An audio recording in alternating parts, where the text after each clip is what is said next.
Hey. Hello, hello, hello. Okay, hey y'all.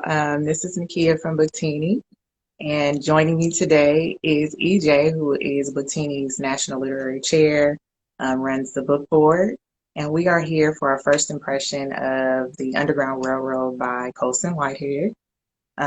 This is our April selection, and our April theme is Book to Screen. And many of you may know or may not know that The Underground Railroad is a limited series that's on Amazon Prime, and it's received a lot of good reviews. It won a Golden Globe and an NAACP Image Award, and it's beautifully shot by Barry Jenkins, who is an Oscar award-winning director. So I'm excited to watch it. But this book also has a lot of great awards as well. So we're going to talk about that and also about how we felt about the first two portions or sections of the book. EJ is going to lead our discussion today, so I'm going to hand this over to EJ. Yep. Thank you, everybody, for joining, and thank you for Nakia for discussing this novel with me. I'm really, really excited that we were able to finally select The Underground Railroad. For a little bit of background, this book has come up on the radar for our chapter, our book club, for years now. Only saying years because it was like since we had New Novel Month and we knew it was going to drop every year, and every time it was able to be nominated, it was nominated, but we did not select the book as a club, and it was always super close. It was always like the second, and missed it by like a vote or two. So Mhm. we kind of thought it wasn't going to happen, because after a couple of attempts at getting a book selected on the ballot, it gets tedious to keep seeing it. So essentially we say, no more times. And it got close. But I think it was actually really good that we didn't select it, because I'm more excited to read it now in conjunction with the show being released and us being able Yeah, to discuss it fully. Because a lot of the conversation that we have around books ends up being like, okay, when this is adapted, or if it's adapted, who do you want to play each character? And now right. we just instead compare like who we saw in the character versus who they cast. So I think it'll be really good. Yeah, To that end, we jump right into the novel, and it starts off with a chapter about Ajarry and her passage across the Middle Passage. And it is at times heartbreaking. It is at times um, jarring, but it also was pretty short. How did you feel it added to the story when you read it? I think it gave context to, our history doesn't start as slavery. Right. We came from somewhere.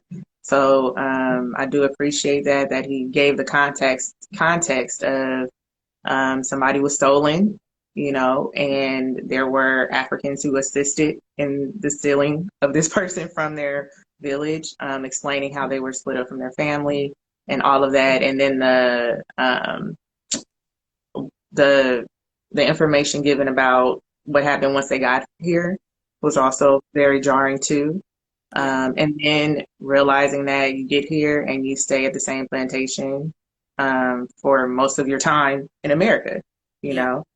know. So it was really because you don't really think about that. The intricacies are small details of slavery, like we know what happened, but a lot of times you don't really think about like the daily transgressions that happen and how it resulted in maybe you never step off a plantation for your entire life, you Right. know, Right. that And kind that what was especially jarring was like Ajari remembered how much she was sold for each time until she hit the Randall plantation. And of. depending on what was going on with her, and if they thought she was good breed stock, which I hate the way people reference slaves in general. I understand that that was like the general terminology, but it makes Mhm. me cringe to think that they're talking about human beings. You know what I'm saying? So like Yeah, calling someone breed stock, I'm just like, ugh. But yeah, those were the factors. Like you were cattle, essentially. You were not a yeah, person, you were cattle. And even though they recognized that you were similar as a person, those who owned slaves really didn't see you as human. um, Part of that, I think, is falls in the discussion about the character within cora's when we switched to cora or transitioned to her, where they literally would bring them out because they were like, the size of a negro's brain and that of a parrot are it's clearly bigger, so they should be able to remember long swaths of like conversation. And I was just, yeah. how inhumane did you think people were, that they weren't Yeah. intelligent, you know? I Whew. think this book really illustrates how Black people were property. Like it really emphasizes that in describing how the plantations were run, how the people were treated, and all of that. Like, you don't have any feelings. You are like a goat or sheep or cow, and that's really all it is. Even to like think deeper about how that mentality was passed on from generation to generation through the even the owners of the slaves, and how that impacts society today. Like it just gets real wild, you know. Hmm. Like this reflection of like, if this is what racism is at its core, it's something. And I think Right. the book does a good it's a good balance, this first couple pages talking about the atrocities of slavery, but also putting us in the body of someone trying to just deal, like just get through. Right. And so that's how we come across Cora's story. So it's a little confusing because there's so many names and so many foreign names, right? So it's not like you can't get across Coral and Mabel and the Hob and stuff like that, but they're the mix between locations and names and peoples and explaining tribes. It becomes really confusing. And so Hmm. also the character refers to themselves as grandmother, but then also by their name. It's a lot of people to follow through. So when we get to Hmm. Cora's story, I felt a little bit more grounded because now I could associate like a story with a character. How did you feel about all those names and kind of keeping them straight? It was a lot. I will say that I didn't really pay a lot of attention to because there were so many people, Yeah. right? And I'm looking at it like this is the Underground Railroad. Somebody is leaving, so these people most likely are not as important, like to remember their names. There's a lot of people. But just to clarify, Cora is Ajarry's grandchild. So Yes. we get Ajarry's story coming from Africa, and then she has Mabel, and Mabel has um, or so people know who we're yeah. Right. Mm. And so that's kind of so that was interesting too because we never get Mabel's name from a Jari's story. She talks about how she had children, but doesn't really name them specifically, just about what happened to them and if they survived. And then later on in Cora's story, we find out what her mother's name is. And that's through this plot of land that her grandmother secured on the Randall plantation. That's the plantation they live on. And each character has kept and maintained. And you see how important the distinctions between people on the plantation are as it comes to challenging this child um, Hmm. and her ownership over this piece of land. So, what about that was like interesting to you? I think it makes them human, right? So like Colson is basically explaining that on the plantation, people are surviving and thriving as best they can. Everybody gets their little plot of land, and if somebody's plot of land looks to be a little bit better, I'm going to do what I got to do to get that land. If that means somebody who was whooped and died, and their kids are supposed to have this land, oh well, you know what I mean? So you have people, I always knew that there was some kind of hierarchy because you have the people in the house Mm-hmm. versus people in the fields. You have the light skin versus dark skin. Most likely people are being treated better, differently, and think they're better. But then at the core of the actual plantation, not around their owners or other white people, you still have this infighting or Right. this tension because it's like, just because we slaves don't mean I'm gonna like you. Right. You know what I And like mean? instant how quickly they discarded Cora left, which is interesting, And like let's talk about that. about how Mabel left. So Yeah. immediately that Mabel left the plantation, and we don't figure out what happened until a little bit later. Um, we see that Cora is sent off to the Hob. And initially, the Hob was a location where they kept male slaves who had either like been beaten to the point where they didn't have any sense or anything like that. But eventually, it became a place where women slaves were held who either didn't have family, who were crazy, who had some sort of infirmity. And so, and they became like a little band that banded together to kind of survive what was going on. And it struck me as really like poignant that these are women who are castaways but still had impact with each other and found a way to survive. How Yeah. do you feel when you are reading about the Hob? I mean, I really liked how they were still able to have some kind of unofficial sisterhood or support system. Hmm. You know, it didn't even seem like they were actual friends, but they still supported each other. Yeah. So in a situation where Cora gets beat senselessly, they Hmm. help her, you know, and just because you get beat don't mean you don't have to work, which Right. is something that I'm just like, it's just so far out of my realm. Like Right. you get beat to an inch of your life, you have scars, you can't move, but you still need to go pick some cotton. And Right. then you have these women who, once you're done, they help you get to the house, and they put a a cold rag or whatever on you. They help you deal Hmm. with your shivers or whatever you're dealing with, and it was kind of beautiful to see, Yeah. to read. Definitely. And we talked a little bit about why some of the circumstances around Cora's beating, but I'm glad you brought it up. Essentially, Cora was beaten because there's two brothers who inherit the Randall plantation, right? And one of the brothers allows his half of the plantation to have some joyous liberties, right? So they talk a little bit about an old slave and how he's the oldest slave they've ever seen. And so he gets to celebrate his birthday, but he just makes it up, which I think is hilarious. I Um, love it. it's a nice Sunday for a birthday. Let's do this. I'm going to start doing that. Today's my birthday, y'all. Right. And everybody just say, okay, we could have a party. And we having a party. And so they let them, but his brother from the southern part of the plantation, who is crueler than him, happens upon them and wants them, of course, to perform for them, right? The jovial nature of the party is interrupted. And in Hmm. doing so, and the slaves kind of making this performance, one of the slaves' boys accidentally bumps into one of the slave owners and as a result starts to get beaten. And Cora instinctually, because she herself was an orphan, kind of keeps all the other children under her wing and goes to attempt to stop the beating, which I gasped when I was reading it. She was because the way Yeah. Colson is a fantastic writer, and so you're in the story hearing this being Cora. Next thing you know, you're over a boy, and you're like, hold up, how did I get here? Like it was written that same way. Yeah.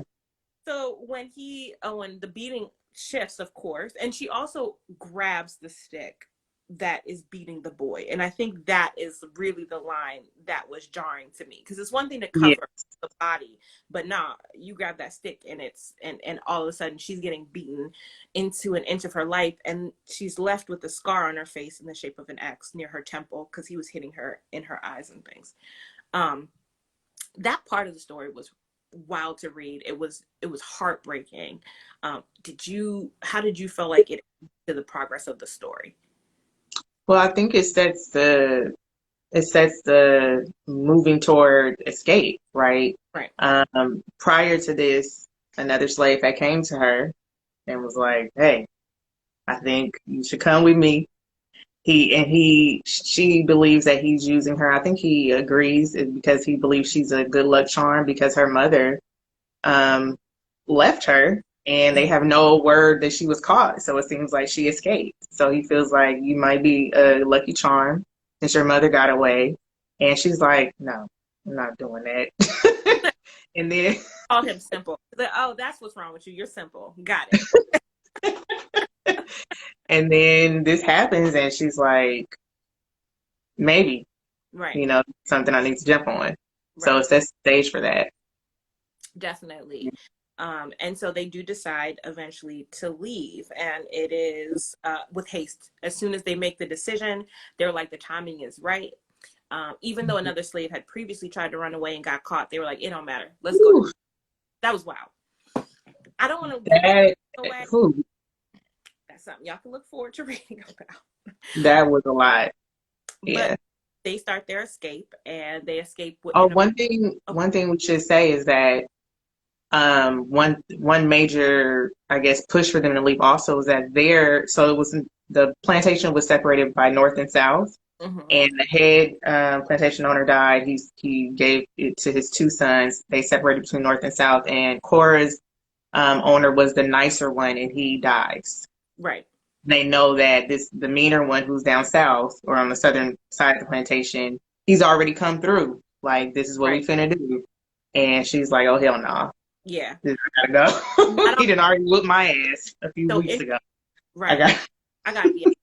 So there's a whole point in between where they talk about a slave who was escaped, and that slave, his punishment for escape was not only part of the entertainment of the second owner. When he gets there, he invites ladies and other people to come, and a reporter to write about how atrocious this incident is, and it is literally just funsies for them. Over And dinner. over dinner, wild. And then as he's talking to his slaves as they're watching these atrocities, he then goes and molests Cora. So she knows he's next on her, on his list of I don't even know a good way to say it. I have to say concubine, but Victim. yeah, his next victim. Thank you. And so she just knows the time is coming. So during this transition, and he's trying to figure out business to take everything over, they're like, "It's time to go. We got to be out. we got to go." So they escape, and it's only supposed to be the two characters, Caesar and Cora. And as they're running through the water, here pops up another character named Lovey. And how did you feel when Lovely popped up? Because I was like, "What you doing here, sis?" Like, I was so irritated because you don't just. So Lovey is Cora's basically best friend. mm-hmm, And I love the fact that before she left, Cora was basically, she didn't tell Lovey what was going on because you can't do stuff like that if you're going to escape. mm-hmm, But she was being very encouraging and supportive to Lovey the night before she left, giving her like sweet words or whatever, just so that she could, I guess, remember her by those niceties or whatever. mm-hmm. And then they are in a swamp, on their way away. And then here come Lovey, like, you're not going to leave me. And Right. you don't just pop up when people trying to, I mean, that's not, I mean, I guess you got to do what you got to do, but you can't just pop up like that, And you it's know? wild that she knew something was wrong because she was being nice. She was like, "No, you was too nice last night. I knew you was up to something." Like, she did kind of describe herself as stank the entire time she was at the plantation. So it made me giggle a little bit that that was a trigger. But Mhm. Lovey was also very close to her mother. And so how that all unwinds is wild. Again, parts of the story that I want you guys to read yourselves. So I'm going to move forward, but please know, Talk about it. yeah, it gets real interesting. So let's move forward to what happens when they're escaping. At one point, they are taking, so Caesar is incredibly smart. He's very shrewd. He actually was taught how to read because his previous owner, before he got to the Randalls, was a kind woman who didn't believe in slavery but thought it was necessary. And there's something about this idea that, like, I'm going to be the nice slave owner, and Hmm. when slavery is done, I'm going to let you guys go free. Oh, I'm going to promise you your freedom. And then when I die, oops, I never left a will. Now, she might have, mind you, we didn't even think about that. The possibility that somebody was like, Will Schmill, like, we taking your slaves, this money.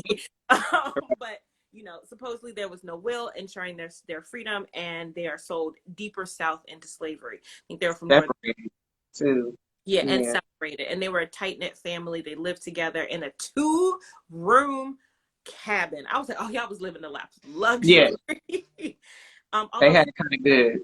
when they're talking and she's talking about, oh, you should read, he's giving her a foot massage. And I was like, Wait, what? I don't yes, remember that part. girl, I picked it up. He said, rubbing her feet. Ew. I was like, for me. You know what I'm saying? Hmm. So Caesar is through he learns how to make bowls out of wood. So he's like whittling wood bowls, and he's allowed to sell those bowls as a part of his time at the Randall plantation. And that's how he meets the man who gives him information about the Underground Railroad. Now, the man who helps him has a whole backstory about why he wants to help, and where he originally came from and how he thought that slavery was atrocious. But he's married to a woman who is perfectly fine and happy with slavery. And so Hmm.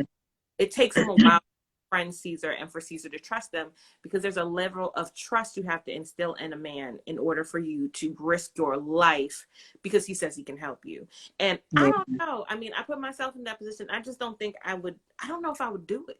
I don't know if I could trust another person that much. I don't know. It's so, it's one of those things where, like when you think about the choices people had to make that back then, Hmm. uh, it's like continue being tortured and hating everything about your existence in life, you know, where you're at, or put some trust in this person. Right. And not just that person, when you think about like overall with slavery and trying to run away, you had to put your trust in Black people, Right. other slaves. Like, hopefully, if they see me leaving, they don't say nothing. You know what I Yeah. mean? They don't point to the way I went. Right. Um, Hopefully, nobody alerts the authorities because they don't like me or because they might get a reward or be treated better.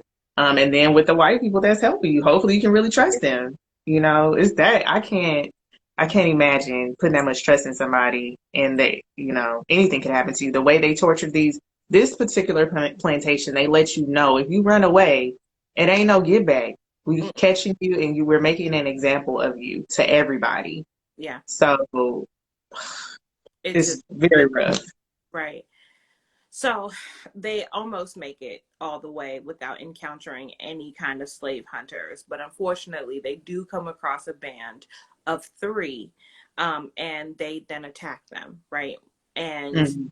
in the process, Cora severely injures a smaller one of the people who tried A to kill. young boy. Yeah. Um, and she pick up a rock and she has a flashback to some of the other trauma she's had in the past, and they're able to go, but they keep Lovey. They were able to secure Lovey. And so there's this moment where Cora is essentially like realizing that her friend essentially is going to die, and she is heartbroken, shocked, and kind of just like shaken. But Caesar's like, "We got to go," and so You gotta go. you have to get over this. And like I said, Colson is a fantastic writer, and that as you're reading the story, you are heartbroken with her. You understand the feelings and you understand the urgency with which they have to move. And it's one of those parts of the series adaptation that I am a little scared to watch because I know I'm probably gonna be a blubbering mess, like just Mhm. how it worked out. So I'm like, all right, well, I'll be crying. That's cool. I'll make it. you know? I just feel like how do you feel about that happening to Levy? Because I was kind of like, I don't want to say I was like, that's what you get, but that's what was gonna happen. Like you don't just Yeah, show up to run away unless somebody says we about to run. Now, if you're going to come meet us here, blah blah blah, but you don't just randomly show up. right. That's not. So I had this set. This happens sometimes when I'm reading a book and I don't know what's going to happen. I look at the book and okay, well, this story is about this whole train system, and I'm assuming Cora gonna make it the whole way through. So there's a sense of like calm that like the character you're the most invested in is going to continue through the story. And I saw Lovey as like a disposable character at essentially. Collateral damage. Yes, yes. So that's I think the reason why I was just kind of like, you shouldn't have showed up, sis, because That's the story ain't about what you. I was too. Like, did nobody tell you just pop up? Right. I was thinking like for her to be like, the tag along friend throughout the book, but she already got Caesar, you know what I'm saying? And that potential love interest connection thing is gonna be a more interesting plot development to me than like my homie who came through. So I don't know about to happen here, but I don't know. Right. What is very sweet though is the fact that they were it's a sweet essentially Lovey's mother said, "Where's my baby?" And that was that. That's what caused the like 4 alarm fire. Yeah. So they would have had more time to get away, but because of Lovey deciding, having a very close relationship with her mother and Yeah, deciding to run off and not tell anyone, her mother's looking for her. And then the people on the plantation are like, what you looking for? And she has to say, oh, my daughter is missing. So then that alerts everybody that Cora is missing and Caesar is missing. And they would have had more time, you right. know, To get away, so they may not have had any. it not been for Lovey. Had it not been for Lovey, she should just stay where she. Freedom, yes, but you know, you gonna have to whisper to her, "I'm out." You know what I'm saying? A mess. So they finally get to the Fletchers, who is the man of the couple. The like as I said mentioned earlier, the woman would be happy to let them go right back on to where they were at. um, Mhm. And they have to make another decision about timing, which plays a big part in this book, if you've noticed. And those many references to making decisions based on time. We can leave tomorrow, we can leave in a week. We can leave in an hour, we can leave in 6 hours. We can leave right now, we can wait till nightfall. And every decision is so, like, it feels like one of those choose your own adventure books. Like you could go back and say, okay, well, if I made this decision, what would have happened? Or this decision. So they get there. And what even makes it even scarier is that they have to make decisions based on not really knowing much about what the outcome could be. So it's like you could leave now in an hour, you can leave in 6 hours, but we don't know where you're gonna go regardless of which you choose. And it's like, okay, Yeah. that was how do you know what to do? Right. And when they get to the Fletchers, the first point is we can leave now when my wife ain't here and we're not going to have any problems, or you can wait and potentially run into my wife. And they were like, let's go now, even though it's light outside. And that was frightening. They're underneath a blanket, essentially in a cart, and they still make it through. And then they hear the story about how they caught the Negroes who attacked, and we find out potentially murdered one of the people who... Yeah. Yeah, and it ended up being a 12-year-old boy. So it's tragic, but it's also like, why are you catching slaves? You're 12. I hate you.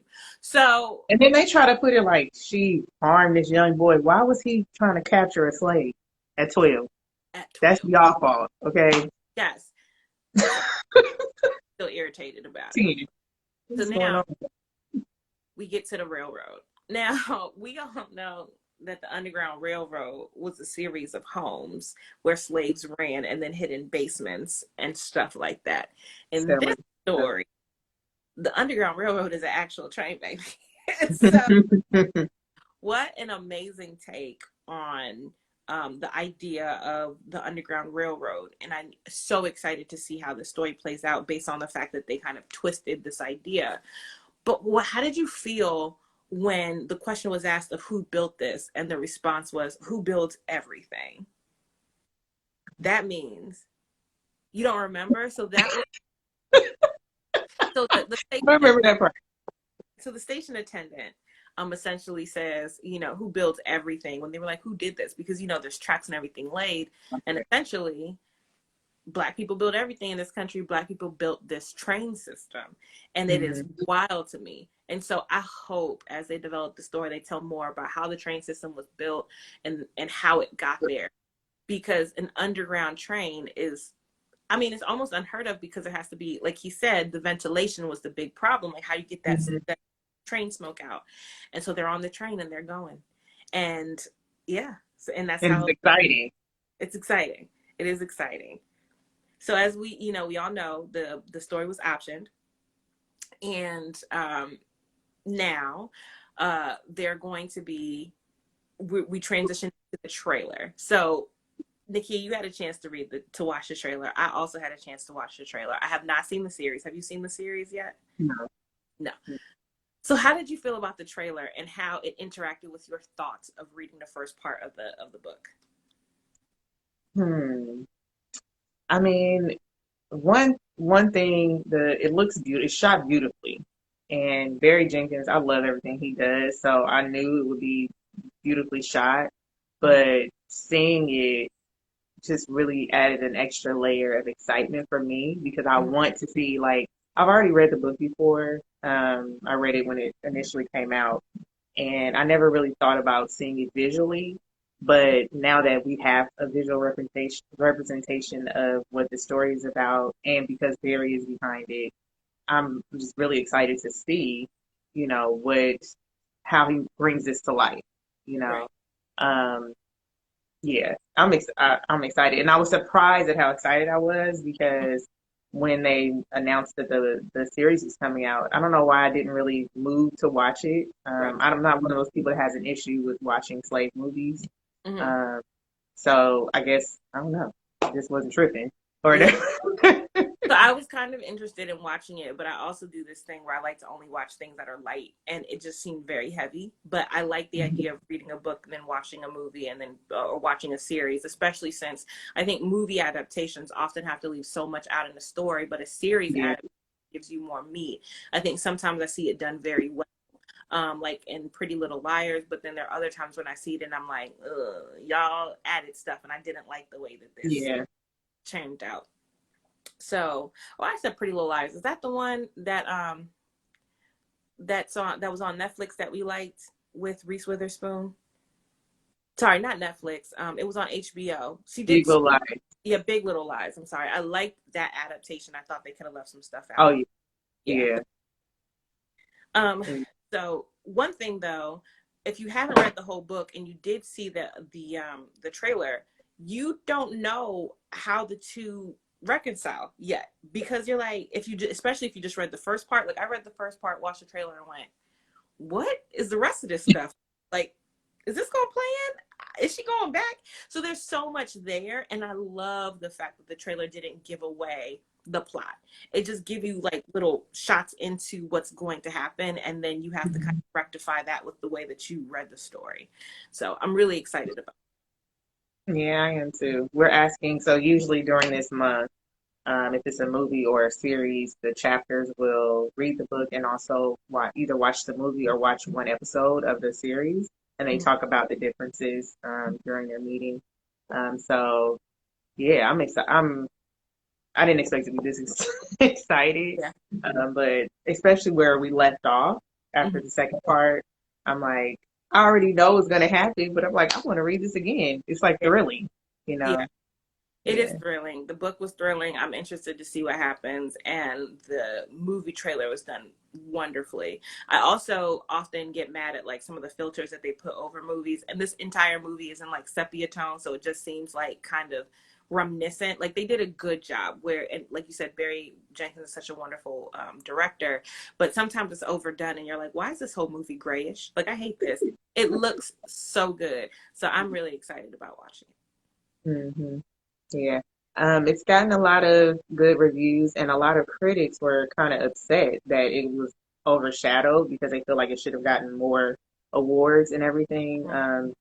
It came out not during quarantine, but kind of before things really, really opened up, but it was released. All the episodes were released at one time. So a lot of people felt like if it had been an episodic release where once a week, more Mm-hmm. people would have been drawn into it. Um, but it's all there now, so we can Right. watch it, immediately if we want to. Right. And yeah, I'm excited. I don't know. I'm on the fence. I binges, so I'm a fan of just drop it all. There have been shows where I'm like, I'll just watch this after all the episodes have dropped. So it appeals to me, but then I never watched it when it was released. So did it? So like there's this thing. Right, But I'm right. hoping through BookTini, it'll be something that I'll continue to watch after we watch our first episode. So I got some feedback from my chapter about our book from last month. If you want to just touch on that briefly. Um, Okay, yeah. So let's transition to our most recent selection for March was our international culture selection, Dava Shastri's Last Day by Kirtana Ramasetti. mhm, And it was about a very rich matriarch of a multicultural family who has been diagnosed with brain cancer and is terminal, and she decides to announce her death because she plans to end her life. She wants to announce her death prior to actually passing away so she can see what people had to say about her. mhm, And it's a family novel about how people react, and it also has a lot of pop um, culture involved because this woman became popular from a streaming app that she created for music. mhm. So my chapter was on the fence about it. Our leader loved it. Our discussion leader really loved it, which was good because she was able to talk about it from a different perspective. But most of us were kind of like, it was all right. Had similar sentiments at our club. A couple people really loved it because they loved the way that it discussed family dynamics and even putting it in this like future light. But at the same time, they thought that the main character, Dava, was self centered, and that self centered behavior and the impact it had on her kids and the way they grew up. Was not fleshed out in a way that they thought was rewarding. So a little depressing, a little boring, but in general, I And will. also, Mhm. one thing that my chapter felt like there was not enough scandal Got it. because, yeah, there wasn't really enough scandal. Like you're waiting for the book summarizes that information is released, and then that affects the family in a way where it's like, oh no, I didn't want this information to come out. When it comes out, you're like, And that's is it. that it? But maybe that's that. I mean, I see that being part of the point, right? Because the problem with Dava is that she thinks she's so important that she needs to make these wild decisions, and that it's going to have this huge impact on her legacy. And at the end of the day, it's like, no, we don't care. So, But the reader doesn't care. The people in the book care, but the readers, we were like, is this really that serious? I mean, right. it's serious, but a whole book about it? Like that's how we we're Yeah. like, we need a little bit more for this to be that, damaging or exceptional or whatever. And when you think about how pop culture is now, the the, you just things have to be really crazy for us to care at this point, Right. because so many crazy things happen. So like Yeah. the goalpost, like is okay. You had an affair. Not saying that's what happened, but you had an affair. Is that it? Because everybody does at this point. Who's Right. rich and famous and in the public spotlight, So what else is What there? else? So it's one of those things. Yeah. The other thing that was a little disappointing is there much an emphasis on the culture as we had hoped. When you pick a book, we really want to be immersed in another culture. And this one, it was like a backdrop, but it didn't play as much into Yeah. the development. They were very, very American. Her kids, especially. It like the fact, Everybody was biracial too. yeah. So they didn't really. I mean, it didn't really come out as something that was as impactful as we had hoped. Um, Yeah. which means they could have put any color on the main character and it wouldn't have mattered, which is a little disappointing because when you read a book and the character has a name, it's either Southeast Asian or it's African, you're hoping that that impacts the way that they look at the world and their outlook, and it can be woven Yeah. in more. And in this case, it was just like she got rich off an app, and that's really was more important than any other thing that she did. Her philanthropy is more important than who she was as a person. Yeah. Yeah, it really could have been any culture represented in the book. And so that's, to me, it's not necessarily a bad thing, but for this particular month, why we chose it, it did Right. not fit. And so, Yeah. That's the only but reason you why. win some, you lose some, I Right. guess.